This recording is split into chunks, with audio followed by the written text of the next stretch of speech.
Welcome back, sleepy owls. This is Sleepbound Nights, and tonight is episode 19 of The Toastmaker by Eliza Hartley. I'll be looking after you for the next minute or two before handing you over, and I'm glad you found your way here, because tonight is a quiet, frosted Thursday morning in mid-December, the kind of morning where the pavements glint a little and the grass on the verge stands up in stiff little spires, and the village seems to belong, just for a few hours, to the people who have got up early to walk through it. Tonight is, more than anything, a chapter about Iris falling into pace with someone she's not quite known before, and the conversations that come out of that, and the cup of tea at the end of it in the kitchen with the sage cabinets and the old French range, and a wide sash window onto a bare wisteria. There's a slate hall and a line of crocuses by the path that haven't yet come up, and a cake tin that needs eating into. And I think, really, this is one of those episodes about the slower kind of acquaintances, the friendships that don't arrive in a rush, but settle in, gently, over a cup of tea. So, Ian will take it from here. Sleep well, sleepy owls, and I'll see you next time.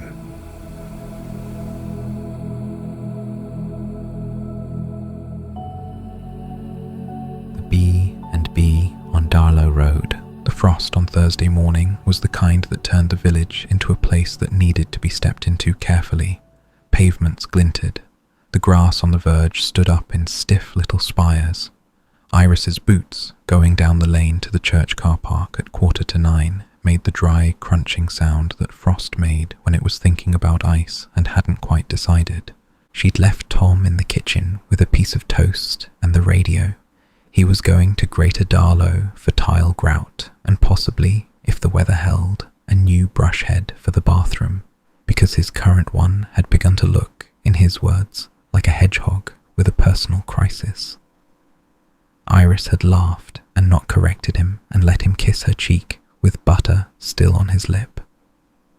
The walking group was assembling, Derek in his red fleece, stamping his feet, Janet with a flask, Phil holding what appeared to be a folded ordnance survey map and discussing contour lines with Mrs. Dawkins, who was nodding politely while her eyes moved sideways, looking for an exit. "Cold one," Derek announced, as if the rest of them hadn't noticed. "It's December, Derek."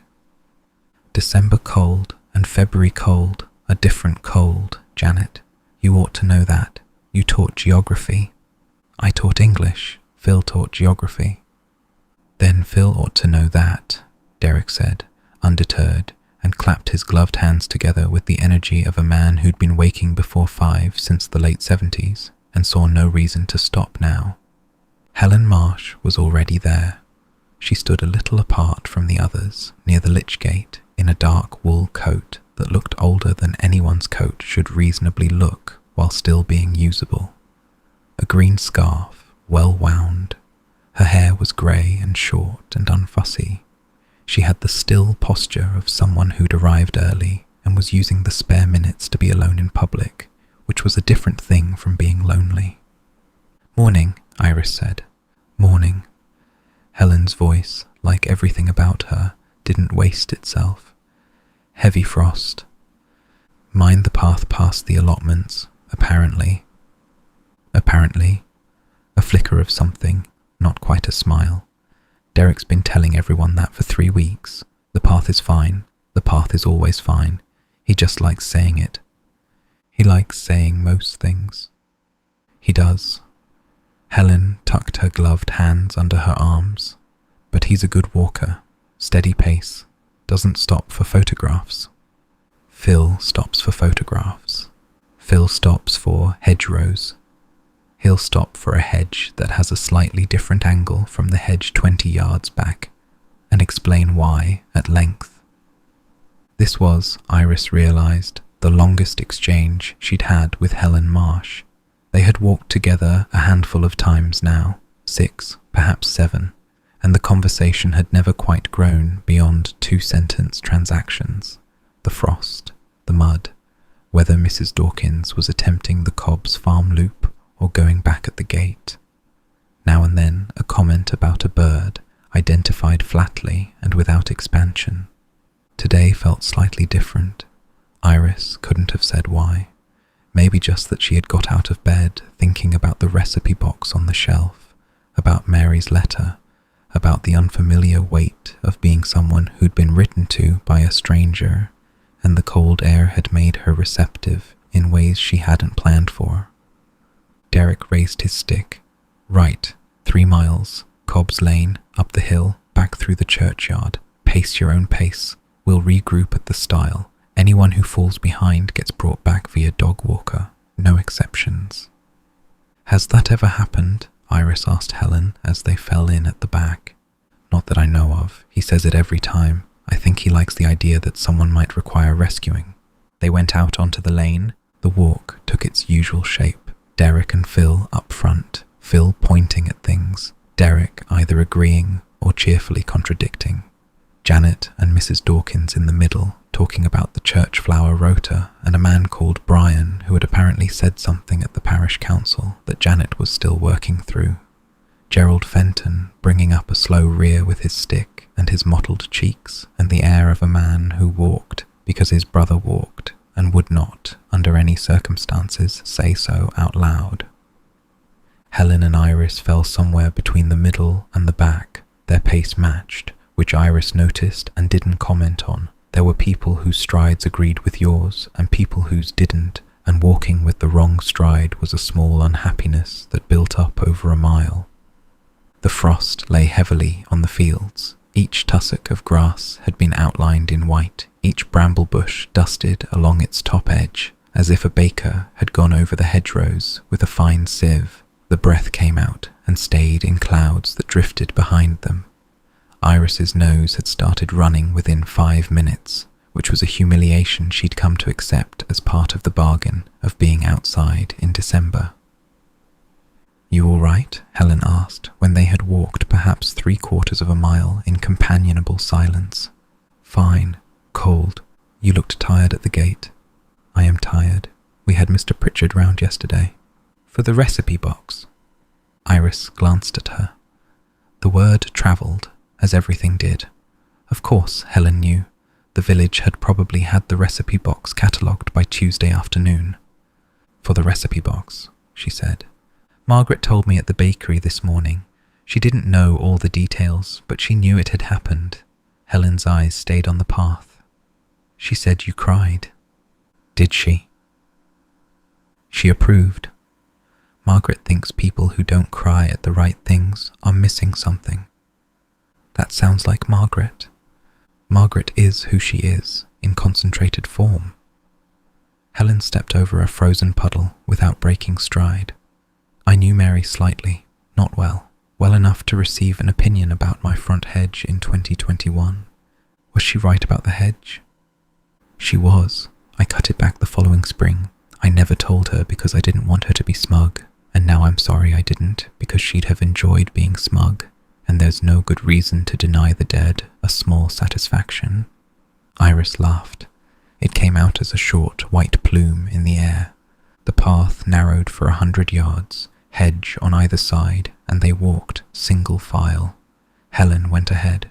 Iris watched her back, the wool coat, the deliberate placement of each foot, the way her shoulders didn't shift even when the ground did. Helen walked the way she stood, as if she'd thought about it once long ago and decided this was the way she was going to walk, and never had cause to revisit the decision. At the stile, Derek was waiting. He counted them as they came up, 6, 7, Gerald a minute behind, and announced that the field beyond was, contrary to widespread expectation, fine. "Told you," Helen murmured behind Iris as they climbed over. The hill was where the group always stretched out. Some people pushed up, others took it in stages. Derek and Phil disappeared over the brow at a pace that seemed unreasonable to anyone who had not, like Derek, been waking before 5 since the late 70s. Janet and Mrs. Dawkins fell into the middle distance. Gerald Fenton sat on a stone halfway up and inspected something on his glove. Helen and Iris kept walking. The pace dropped a little, naturally, the way it does when the gradient takes the breath you'd been using for talking and reallocates it to your legs. "How long have you done this walk?" Iris asked. 3 years. Started after my second winter here." "What did you do the first winter?" "Nothing." A pause. The word sat a moment. "I unpacked, painted the dining room twice, ate beans on toast, watched a great deal of mediocre television. The first winter I didn't speak to anyone for stretches of 3 or 4 days, except the postman, and we didn't speak so much as exchange parcels." The honesty of it landed gently. Iris hadn't expected to be told that. She thought about her own first weeks in Elder Cottage, the quiet she'd thought she wanted, the silence that had been a relief and then a weight, the way the cottage had filled itself up with sounds because she needed sounds to live in. "How did you stand it?" she said. "Stand what?" 3 or 4 days without speaking. I'd come from a place where I'd been speaking too much for too long to the wrong people. 3 days of silence felt like a holiday. Helen looked sideways at her. It got harder later. The second autumn, when the weather went in, I noticed I hadn't heard my own voice except on the phone for about a week. That was the moment. I went and signed up for the walk. Just like that. Just like that. I'm not given to long deliberations about social activities. I either do them or I don't. The longer I think, the less likely I am to do anything. She glanced at Iris again. The look was quick and assessing, but not unkind, closer to the look you'd give a person to confirm they were still beside you on a path. "You think too much. I can see it from across a room." "Is that a criticism?" "No. An observation. I think too much as well. We just process it differently." The hill came to its top. The valley opened out. Below them, little Darlow lay in its bowl of fields, the church spire visible above the rooftops, threads of smoke rising from chimneys that had been lit early because the morning had been bitter. Greater Darlow was a smudge in the distance. The road between them ran in pale ribbon through the brown of winter pasture. "Janet's flask," Helen said. "What about it?" "It's tea, but she puts a slug of brandy in. She thinks no one knows. Everyone knows." "Does Derek know?" "Derek pretends he doesn't, because if he admitted he knew, he'd have to disapprove, and he doesn't want to, so he refers to Janet's flask as Janet's flask, with a tone that is plausibly innocent." "You notice a lot." "I run a B&B. I notice or I lose money." The group reassembled at the brow. Derek took attendance with theatrical concern. Phil produced a small thermos of his own, unbranded, which Iris suspected contained something equally illicit, but was apparently not subject to the same village commentary, because Phil's drinking, like Phil's interest in contour lines, had achieved the kind of social invisibility that came from being mildly tedious. They started down. The descent was always faster than the climb, which Derek noted aloud, having noted it aloud last week and the week before. "We could," Helen said, low beside Iris, "skip the village hall tea and go to mine." The offer landed plainly. No flourish. No, only if you want to. Just the proposition, set down between them like a cup. "Yours?" "The B&B, Darlow Road. I've got cake. I'm up to my eyes in cake at the moment because I made too much for guests who didn't show, and I'd appreciate someone to eat it before I have to throw it out, which would offend me." "What kind of cake?" "Lemon drizzle, not chocolate orange. That one's gone. The drizzle's solid. I'd put it ahead of Sandra's, but I'd never say so in public." Iris weighed it. The village hall tea had its own pleasures. The urn, the digestive biscuits, Mrs. Farnham asking everyone whether they had enjoyed the walk, in a tone that suggested she'd brook no negative response. But she'd done village hall tea 6 times now, and she had not, ever, been to the B&B on Darlow Road. "Yes," she said, "I'd like that." "Right." Helen didn't smile. She nodded once. We'll peel off at the church gate. I'll tell Derek I've got a guest checking in at 11, which I haven't, but he'll believe me because Derek believes in B&B logistics the way other people believe in the weather forecast. Darlow Road ran off the high street past the post office and the bakery, climbed gently for 200 yards, and then turned a slow corner past 3 Victorian houses that stood shoulder to shoulder with the air of buildings that had been built to a plan and then settled into themselves over 130 winters. The middle one was Helen's. The B&B announced itself with restraint, a small oval sign by the gate, painted dark green, white lettering, Darlow House, B&B, no fairy lights, no chalkboard menu, no cluster of seasonal pots. The front garden had been simplified to lawn, a clipped bay tree by the door, and a single line of crocuses that hadn't yet come up. The path was swept. The brass numbers on the door were polished, not aggressively, but with the regularity of someone who passed a cloth over them once a week. Mind the step, Helen said, unlocking. It's higher than it looks. Guests trip on it daily. I've thought about a sign, but a sign would imply I expect them to trip, and that's bad for reviews. The hall was wider and cooler than Iris expected.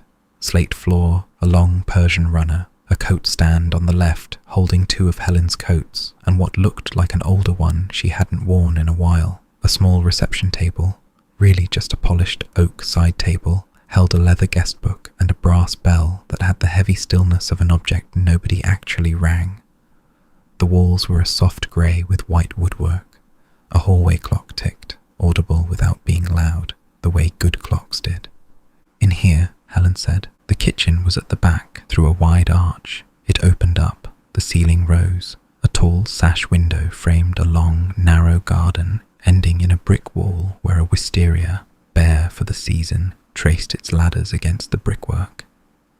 The room was lighter than the hall, painted off-white, with cabinetry in a soft sage that had clearly been chosen by someone who'd thought about it, and an old French range, green enamel, brass handles, that had been there long enough to have a presence. "This is lovely," Iris said, before she could decide whether she wanted to say so. "Thank you, most of it was here. The cabinets I had done in 2022. The range was a deal-breaker. I bought the house because of the range. Foolish reason, but it served me." "How many bedrooms?" 3, plus mine. 2 doubles, 1 twin. I run at 50% occupancy on average, which is the right amount of work for one person. More would be too much. Less and I'd start to mind. Helen moved around the kitchen with the economy of a woman who knew where everything was and didn't need to look. Kettle, tea caddy from a high shelf, 2 cups, not matching, but not random either. Blue and white, one wider, both old. From a cake tin on the counter, she produced the lemon drizzle, set it on a board, cut 2 slices that were neither thin nor thick. "Sit," she said, and gestured at the table by the window.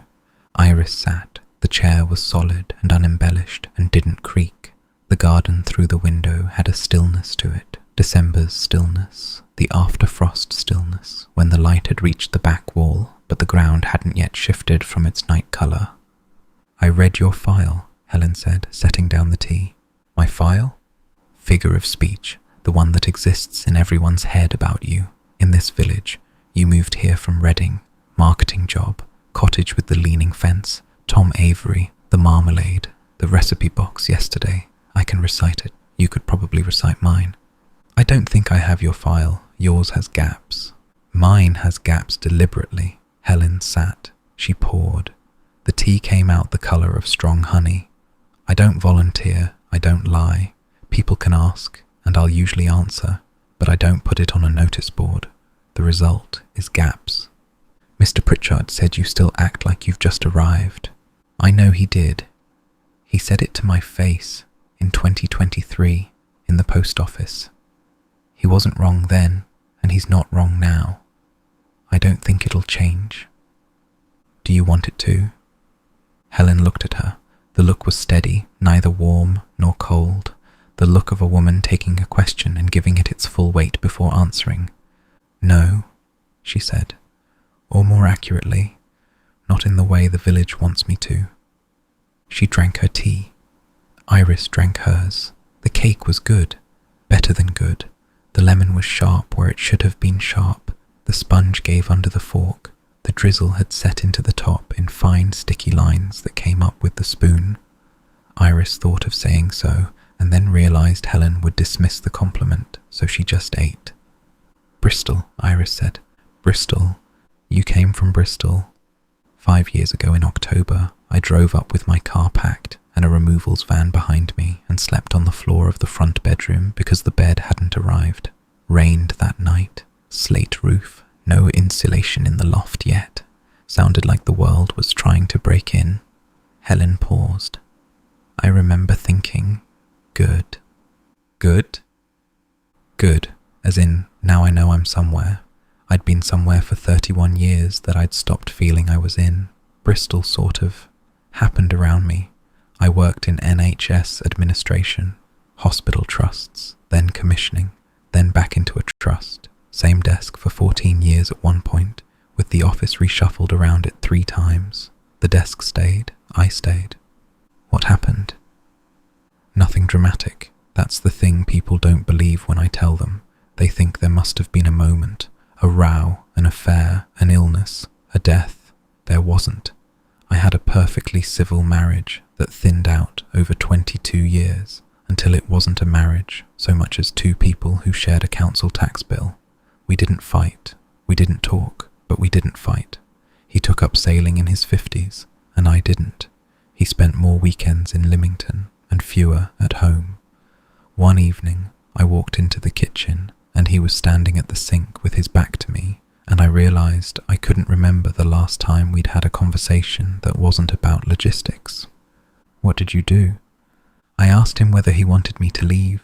He said yes, not unkindly, just as if I'd asked whether he wanted the lights on. The kettle had gone quiet on the range. Outside, a wood pigeon landed on the brick wall, considered the wisteria, and lifted off again with the heavy clap of pigeon wings. "That sounds bleak," Iris said. It wasn't at the time. It was clarifying. Bleak came later. Helen turned her cup a quarter turn. "What I miss isn't him. What I miss is the version of myself that thought we'd be one of the couples who managed it. That woman believed in things. I'd like to meet her again sometimes, but she's gone, and the woman who's here instead runs a B&B in a village in the Cotswolds and serves breakfast to strangers and has no real intention of remarrying. Children?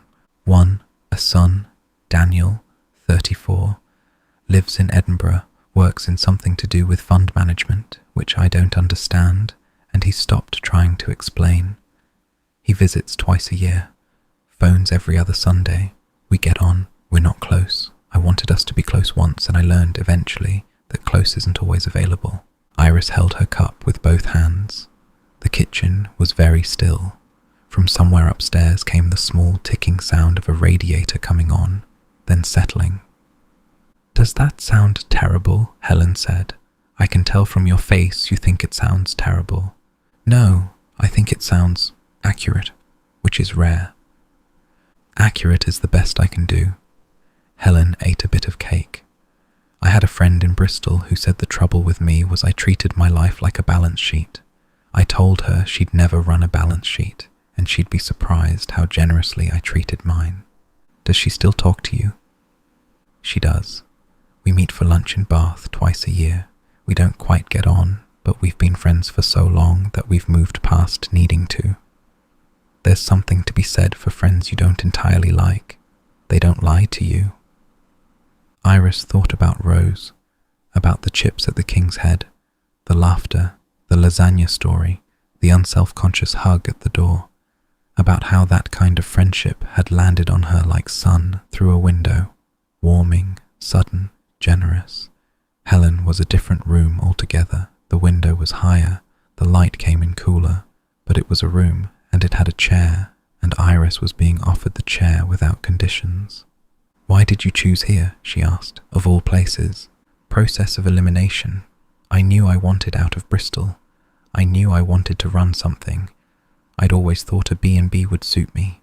Solitary work that requires good manners, the kind of contact with people that has a beginning and an end and a payment at the conclusion. I looked at properties from Devon up to the lakes for about 18 months. This one came up on a Tuesday in August. I drove down on the Saturday. The vendor was a couple who'd run the place for 30 years and were retiring.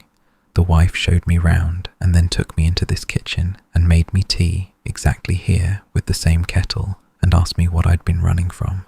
"What did you say?" I said, "A husband who took up sailing." She laughed, said her husband had taken up golf and she understood. We agreed on the price in this kitchen, over a Battenberg I didn't enjoy. "Battenberg," Iris said. "Vile cake, marzipan and lurid sponge." But I ate it because she'd made an effort, and I respected that. Helen set her cup down. "I don't make Battenberg, in case you were worried. There are limits." The clock in the hall struck the half hour. Iris hadn't realized they'd been there 20 minutes already. The light through the window had changed slightly, a thinner white now, the frost in the garden beginning to give where the sun had reached it. "You haven't asked me anything about myself," Iris said. "I told you I have your file. My file's incomplete. Most files are. Yours is more complete than mine because you've been here 10 minutes and you've already been adopted by Mr. Pritchard and Margaret and Rose and the entire walking group, and people are going to keep telling me about you whether I want them to or not. I don't need to ask. I just have to keep my ears unblocked. Don't you want to ask?" "Want is the wrong word. I don't go in for want with people. I'll listen if you'd like to talk." Iris turned her cup the way Helen had done. It was a small mirror gesture, unconscious. She noticed it after she'd done it. "There was a man," she said, "in Reading. We lived together for 3 years. He was sleeping with someone from his cycling club eventually, but the sleeping with someone wasn't the thing. The thing was that when I found out, I wasn't surprised. I was almost relieved, which is an embarrassing thing to admit because the script says you're meant to be devastated. The script's wrong about most things. Yes, I'm starting to realize that." Iris looked into her tea. "I came here to be quiet. I thought I wanted quiet, and I did want it, but then it turned out what I really wanted was a different kind of noise. Toast, someone else's boots in the hall, a cat, a man who fixes the fence and sings tunelessly in the shower. Tom can't sing. Tom can't sing. I heard him at the King's Head. We all heard him at the King's Head. I think people in the next village heard him at the King's Head." Helen's mouth did something close to a smile, contained and brief. "He's a good one, Tom. Sound." "Sound," Iris said. "That's an apt word. It's the highest one I've got." They sat. The radiator ticked somewhere. Helen refilled the cups without asking, which Iris noted and approved of. There was a kind of hospitality that didn't perform itself, that simply did the next thing without making the doing a point. "Eleanor used to come here," Helen said after a while. "Mrs. Halloway?" "Yes, twice a month. She liked my kitchen, said it was sensibly arranged, which from Eleanor was a compliment of the order of a knighthood." Helen looked at the dresser on the back wall. She drank her tea black. "Thin as soot," she said. "She'd come in on a Tuesday afternoon and stay an hour and we'd discuss things." "What sort of things?" "Marmalade in spring, the roof, the cost of having the roof done, the cost of having anything done in the country, the state of the village hall flooring, which Eleanor had a theory about." A pause. "And, more often than I'd realized at the time, you, the cottage, whoever was going to buy the cottage. She worried about Elder Cottage. She thought it needed someone settled. She sold it to me sight unseen. She sold it to you because she'd seen your offer letter and she liked your handwriting. She told me. She showed me the letter. She said, 'This one writes her sevens with a crossbar like a sensible woman.'" Iris laughed. "I had no idea. You weren't supposed to. Eleanor's instincts about people were not for distribution, but she kept track. She left this village telling herself she was leaving it forever, and then phoned me every 6 weeks for a year and a half, asking who'd moved into her cottage and whether they were doing the marmalade properly. She came back when I was making it, brought her recipe tin. I know, she told me. She was pleased with the visit, said you were less twitchy than the last lot. I don't know who the last lot were because as far as I'm aware there weren't any, but Eleanor kept her own historical records. She gave me a recipe card with a wet Nelly on it. Yes, that one she made me make once. The wet Nelly came out fine, I thought, but Eleanor said I'd put too much treacle and refused to revisit her assessment when challenged. We didn't speak about wet Nellies again. The light kept moving. The frost in the garden had begun to give a little, the wistaria's brick beginning to show its red beneath the white powder. From the front of the house came the soft thud of post hitting the mat, the postman doing his rounds, indifferent to the small interior weather of 2 women drinking tea in a sage-green kitchen. "Can I ask?" Iris said. "Is it lonely, the B&B?" "Sometimes, less than you'd think. I see between 4 and 10 people a week, depending on the season. They eat a breakfast I've made, and they go away, and I never see them again, and they leave a tip on the dressing table, which I find when I strip the bed. It's a contained kind of contact. It suits me." "And the rest of the time?" "The rest of the time I read. I do the books. I walk. I do the garden in spring, and the hedge in autumn, and the chimney sweep comes in November, and we have a long talk about local politics. I bake too much because baking calms me, and I run out of people to give cake to, which is a problem I've solved imperfectly." "You could bring some to the cottage." It came out before Iris had thought about it. The offer, plain, without flourish, the way Helen's invitation had been plain. Helen looked at her. She looked for slightly longer than was comfortable. Then she nodded, a single nod, unceremonial. "I might," she said, "if I'm passing." "You'd have to invent the passing. The cottage isn't on your way to anything." "I'm capable of inventing passings. I do it whenever I want to drop in on Mrs. Farnham, which is rarely, but the principle is the same." "All right," Iris said. "Then I'll expect cake." "Don't expect. I might forget, but it's not impossible." "Not impossible. That's enough. I find it usually is." Helen showed her the rest of the ground floor before she left. Not a tour, exactly. More an unhurried walk-through. The kind of viewing Iris realized Helen probably gave to potential guests when they inquired. The dining room with its long table and 4 place settings already laid for the morning, even though no one was staying tonight. A small sitting room with 2 armchairs and a wood burner and a basket of logs by the hearth and a stack of books on a side table, ranging from Maeve Binchy to a hardback about the history of British canals.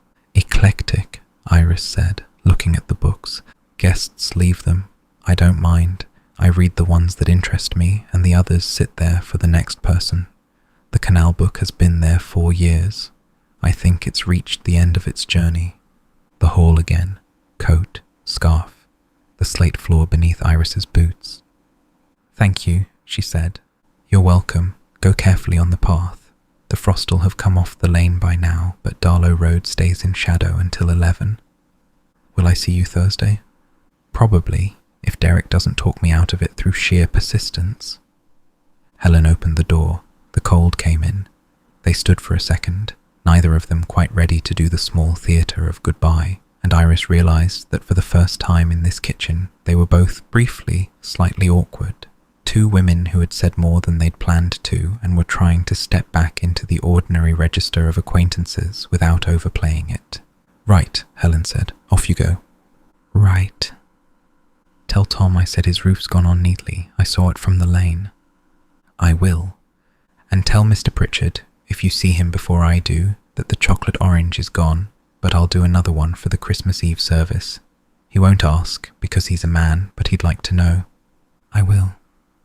The door closed.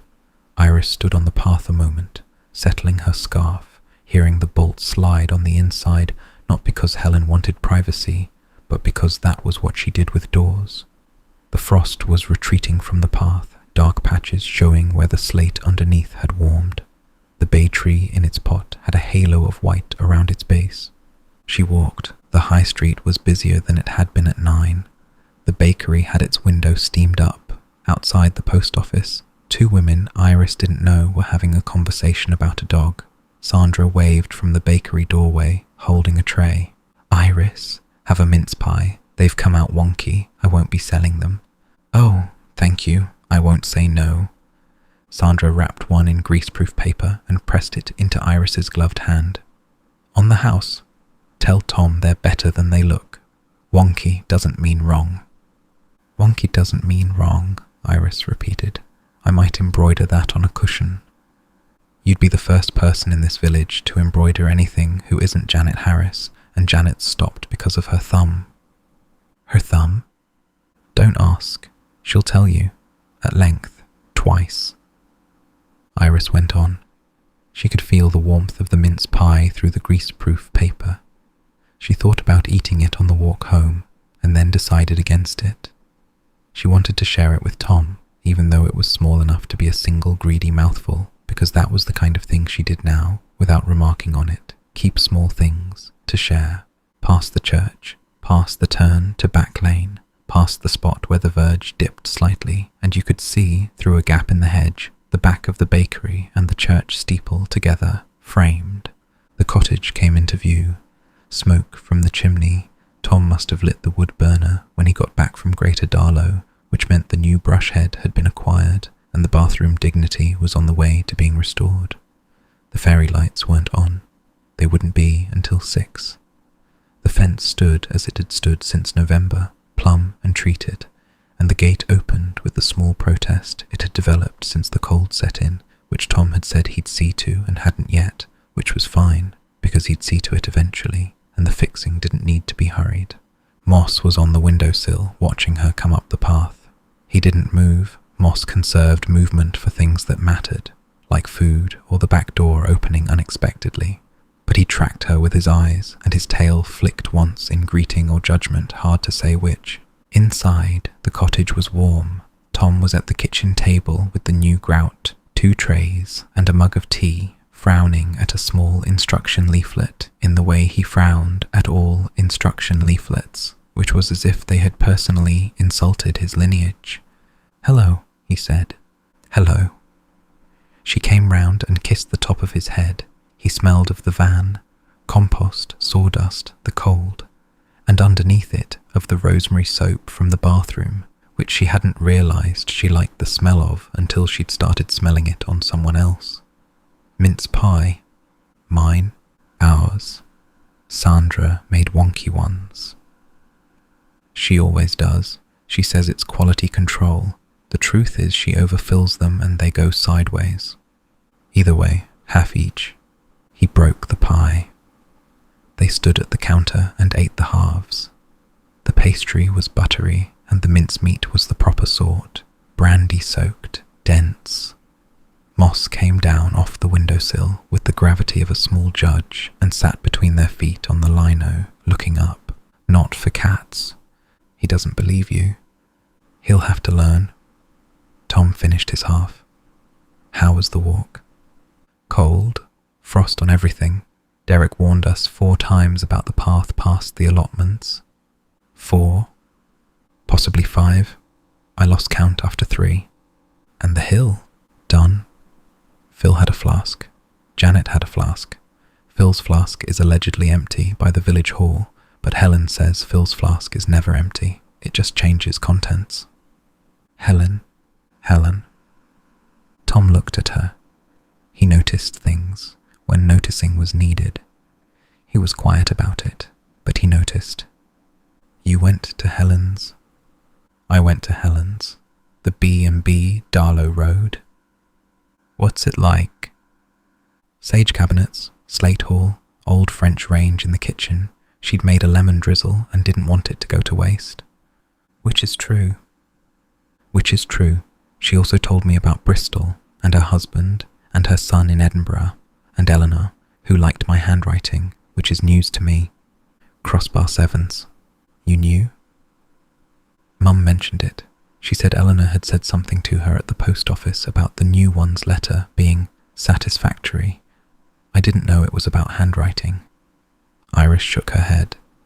This village. Tom went back to his grout. Did you like her? Iris thought about that. The honest answer wasn't quick. Helen wasn't somebody you liked exactly, not in the way you liked Rose, who you liked in the same gust as you met her. Helen was somebody you respected, and the respect grew slowly and eventually perhaps made room for liking. But the order of those things mattered. I think I will, she said. She's not the same as Rose. She doesn't fill a room. She doesn't try to. No, but it was good. It was useful, sitting in her kitchen. She doesn't pretend things. She said she had a civil marriage that thinned out over 22 years, and there wasn't a moment, just a slow thinning, and I knew exactly what she meant. That's not bedside manner conversation. No, it's not. It's the other kind. The kind where you know you can say the unflattering version of the story and not be talked out of it. She picked up Moss, who tolerated this for 2 seconds before disengaging with the rigid dignity of a cat who had not consented to elevation. I think she's lonely isn't the right word. Self-contained. There's a difference. There's a difference. And I think I might invite her round. Cake, sometime. Not soon, but sometime. All right, Tom said. He didn't say anything else about it. He went back to his grout, and Iris went to the kettle and made tea, fresh, even though she'd had 2 cups at Helen's, because making tea on returning home was a thing she did and would always do, and Moss arranged himself by the radiator like a small orange shawl, and the kitchen settled. Later, when the afternoon had begun its slow December collapse into evening, and Tom had given up on the grout for today, because the leaflet was, in his phrase, a lying document. They sat at the kitchen table with the recipe box open between them. Not all of it, just the back tabs. Iris had taken out the gooseberry fool card and was reading it again, slowly. I don't have gooseberries, she said. It's December. Nobody has gooseberries. Then I can't make it. You can make it in June. There's no time pressure on the gooseberry fool. The gooseberries will arrive. Mr. Pritchard will probably grow them on purpose now. He probably will. She put the gooseberry fool back. Her hand hovered. Then she pulled the emergency tab and took out the chocolate cake card. Oh, Tom said.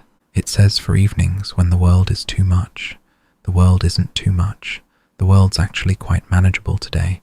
But I want to start with something, and the gooseberries aren't here, and the walnut cake feels... It feels like a winter cake, but not a December cake. Does that make sense? Yes. And I don't want to start with the cheese scones because the cheese scones are for Margaret at Christmas, and that's a different production. So chocolate. Chocolate. Tomorrow. I've got everything. I checked when we got the shop in on Saturday. You bought ingredients for it on Saturday. I bought ingredients for it on Saturday. I knew. I didn't say, I knew. You'd been planning this for a week. I'd been planning this since Mr. Pritchard set it down on the table. She looked at the card. The handwriting was Mary's middle handwriting, neither the firm early script nor the larger, less certain, late one. The card had a small chocolate smudge in the bottom corner that had been there long enough to have become part of the card's anatomy. Doesn't ask questions, she underlined it. She underlined it. I'm going to make it tomorrow while you're in Greater Darlow, and I'll have it ready by the time you get back, because Mary's chocolate cake is going to be the first thing I make from her box, and it's going to be in this kitchen, and you're going to come home and we're going to eat it. Sounds about right. She put the card back, behind the emergency tab, exactly where it had been, where Mary had decided it should go, and where it would now stay, until somebody, possibly Iris, possibly some other woman, 50 years from now, moved it for the next reason. The box closed with its small brass click. How was Helen really? Tom said. He was looking at her over the rim of his mug. She was fine. She was. Herself. That's the bit you can't quite describe. Yes, because she's not Rose. Because she's not Rose. Rose is a fire. Helen is a kitchen radiator. The old kind. The cast iron ones that take an hour to warm up and then stay warm for the rest of the day. That's a generous comparison. She'd hate it. Don't tell her. I won't tell her. I might tell Mr. Pritchard. Mr. Pritchard would tell her. He would. He'd tell her on a Wednesday at the bakery and pretend he hadn't meant to. And she'd laugh. Or whatever the Helen version of laughing is. I think the Helen version of laughing is a single nod. Sounds about right, Tom said again, because some things were worth saying twice. The fairy lights came on at 6. They always did. The timer was older than half the relationships in the village and had never once failed in its duty. The garden became a small constellation of pale gold, the fence a line of tiny suspended stars, and the cottage became, through the window, from the path, the way Iris had seen it the first time in the listing photo, except now she was inside it and not outside, and the difference was not small. She stood at the kitchen window for a moment with her cup, looking at the garden in its winter undress. Tom was in the sitting room, reading. Moss was on the back of the armchair, a curve of orange against the upholstery. The wood burner that Tom had lit threw a small, flickering rectangle of warmth onto the hall carpet, just visible from where she stood. She thought about Helen, about the slate floor at Darlow House, the line of crocuses that hadn't yet come up, the wistaria's bare ladders, the line about the marriage that thinned and didn't fight, about the way Helen had looked at her when she'd said you could bring some to the cottage, the longer than comfortable look, the single nod, about how some friendships came in like Rose, the door blown open, the hug at goodbye, and how some came in like Helen, who would knock, perhaps, eventually, on a Tuesday when she happened to be passing somewhere she'd never had occasion to pass before. Both were good, both were ways of being known. The kettle clicked off. She'd put it on without meaning to, the way she sometimes did, the body running its small, reliable program without her input. She stood and considered whether she actually wanted more tea, decided she didn't, and let the water sit. It would still be warm in 20 minutes if she changed her mind. Tomorrow, the chocolate cake, the first thing from Mary's box. She thought about the kitchen tomorrow afternoon, the smell of it, the sound of the gas hob ticking 3 times, the bowl on the counter, Moss being asked twice not to sit on the recipe card and ignoring her twice. She thought about Tom coming home in the dark with his grout and his brush head and finding the cake on a plate under a tea towel with a slice already cut and a knife laid beside it. "Iris," Tom called from the sitting room. "Come and sit down. The radiator's at its best." "In a minute." "That's what you said last time, and it was 40 minutes. I'm finishing my tea." "You haven't poured it." "I'm psychologically finishing my tea." She heard him laugh in the next room, a short, low laugh that came out without his planning it. She liked that laugh more than the planned ones. The planned ones were fine. The unplanned ones were how she knew where he was. She poured the tea after all. She carried it through. Tom shifted along the sofa to make room. Moss conceded the back of the armchair to the cushion beside him, and the 3 of them arranged themselves into the evening's particular geography without anyone saying anything about it. Outside, somewhere, Helen Marsh would be doing whatever Helen Marsh did at 6 o'clock on a Thursday evening, reading, possibly, going through the booking diary, cutting another slice of lemon drizzle, laying the breakfast things for a morning that might or might not have a guest, the B&B sign on the gate, quiet in the dark, the brass numbers on the door catching whatever streetlight reached them. Iris drank her tea. Tom turned a page. Moss arrived in the lap that was nearest to him and committed to it with a small grumble. The mince pie was gone, the cake was tomorrow, the grout was unsolved. Helen had said I might, which was as much as Helen ever said, and which, Iris had begun to understand, was an entirely sufficient amount for some people. She thought about that. She thought about how some forms of kindness arrived without warmth, without being the warm sort of kindness, and were still kindness, were still being held by something. The cast iron radiator, slow to warm, not asking for anything, doing its work in the background of a room. "What are you thinking about?" Tom said. "Nothing. Liar." Helen, a bit. And whether I should put walnuts on the chocolate cake? Mary doesn't say. She just says, chocolate cake. Don't put walnuts on it. Why not? Because it's not what it asks for. It says, doesn't ask questions. Walnuts are a question.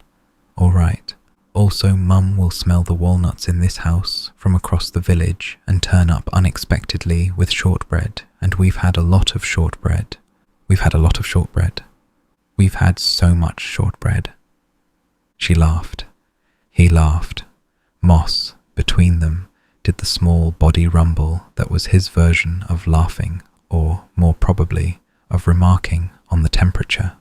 The clock in the hall struck 1:15. Outside, the lane was dark and the frost was returning. Somewhere up at Darlow House, a kettle was going on or had just gone off. A slate floor was holding the day's cold in its weight, and a woman in a sage-green kitchen was, possibly, thinking, in her own contained way, about a conversation she hadn't planned to have, and adjusting her file on Iris Harland by 1 or 2 small entries.